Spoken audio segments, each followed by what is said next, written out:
Silakan Yang Berhormat Ranau. Terima kasih Datuk Yang Dipertua.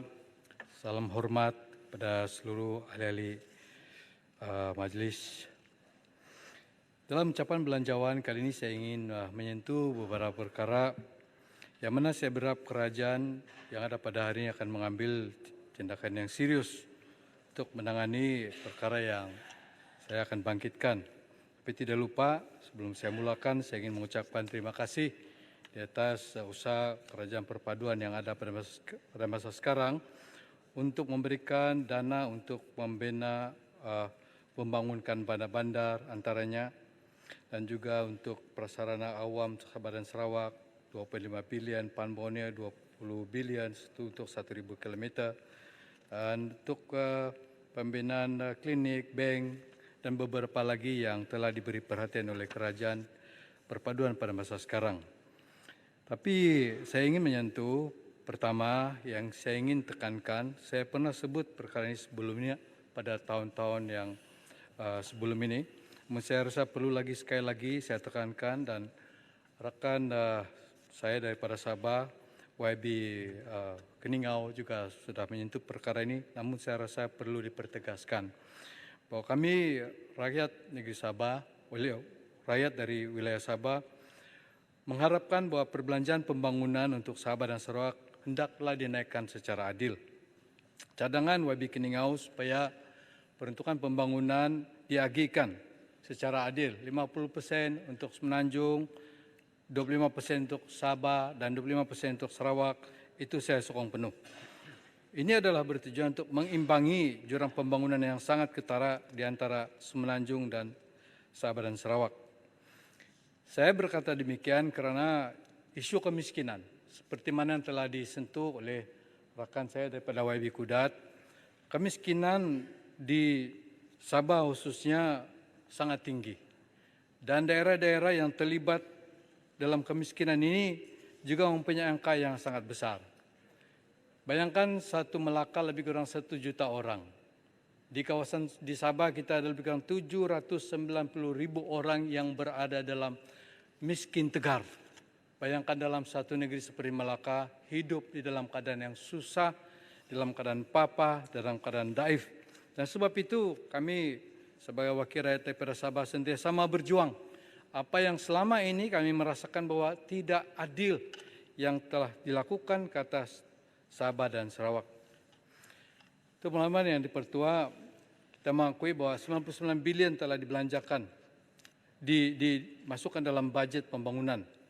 Dan Sabah hanya diberikan peruntukan 6.5 bilion atau 6.5%, dan manakala Sarawak 5.6 bilion atau 5.65%. Perbezaannya sangat ketara.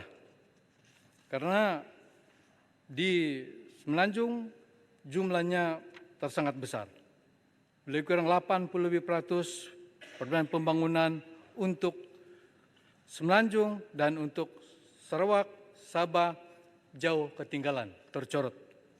Saya mengharapkan supaya ada keadilan dalam pembagian peruntukan kerana selama ini Sabah dan Sarawak penyumbang kepada hasil petroleum di negara ini.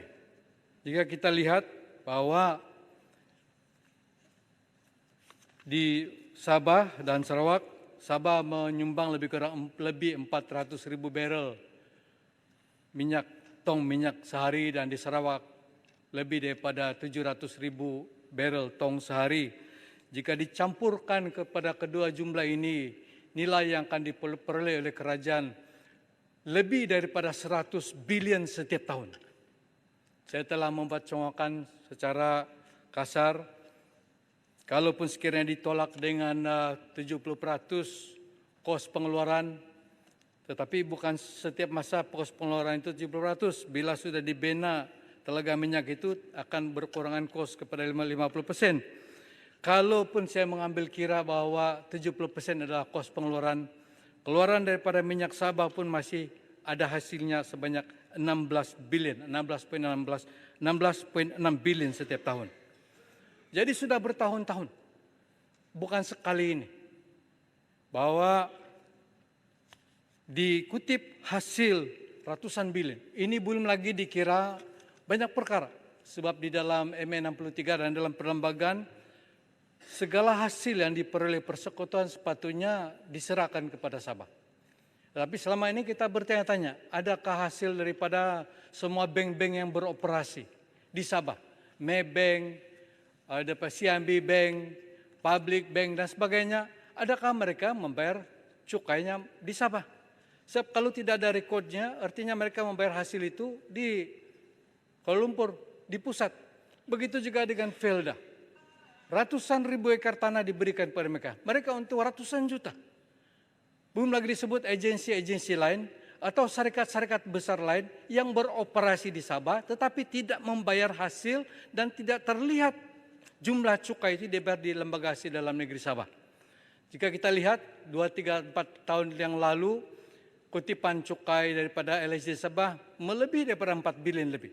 Kalau kita ambil itu sebagai satu pengukur, maka sepatutnya dikembalikan 40% hasil itu yang diterima oleh LHD Sabah diserah kembali kepada negeri Sabah. Tetapi selama ini kita tidak mendapat apa-apa perhatian dan kerajaan yang ada pada masa sekarang telah berbincang bahwa pada mungkin 2-3 tahun lagi ada keputusan berkenaan dengan formula yang akan dipersetujui oleh kedua-dua pihak berkenaan dengan berapa yang harus dibayar. Jadi sebab itu saya berharap bahwa pembagian agian peruntukan pembangunan antara Sabah dan Sarawak Semenanjung harus lebih adil. Dan jangan lagi yang diberikan kepada kami itu hanya sebagai satu peanut atau kacang kecil yang diberikan kepada kami. Jadi berilah yang adil supaya kita di Sabah dan Sarawak ini merasa betul-betul merasa kita dalam satu negara.